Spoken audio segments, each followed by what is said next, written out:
Критики и за оваа власт како се трошат јавните пари. Академик Беџети предупредува дека се уште има буџетски корисници кои со државните средства се однесуваат нерационално. Државата врз нив мора да воспостави целосна контрола. Се уште имаме градоначалници кои се однесуваат ноншалантно. Се уште имаме директори на културни домови, на театри, на не знам какви институции кои огромни пари земат, а се однесуваат како да се тоа нивни пари, а не наши, на сите граѓани. Гледате што се случува со јавните предпријатија, како да се тоа слепи црева на фискалниот систем во државата. Превработеност, на некој начин различност во remuneration policy, нивните плати, шаренило, несфатливо. Забелешка и зададените пари на општините да ги покријат долговите.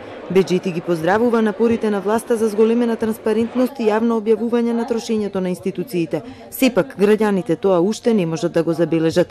Прогресивниот данок е добар, но власта вели требаше да биде похрабра и да воведе и втора стапка на заработките над 150.000 денари, но и повеќе да ги оданочи приходите од капиталот и имотот.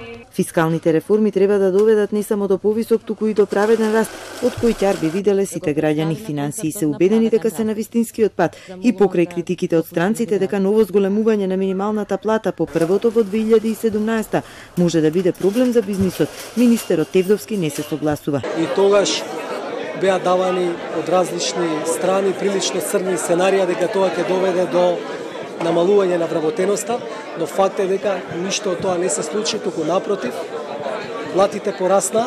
Европската унија советува младите и жените повеќе да се вклучат во пазарот на труд. Сите граѓани да добијат еднакви можности, да има здравствена нега и за ранливите категории и државата да инвестира во образованието, бидејќи состојбата таму е негативна во споредба со меѓународните стандарди, како што е PISA тестот. Светските банкари повторно со порака дека на земјите од Западен Балкан им се потребни 5 декади да го достигнат просечниот европски стандард.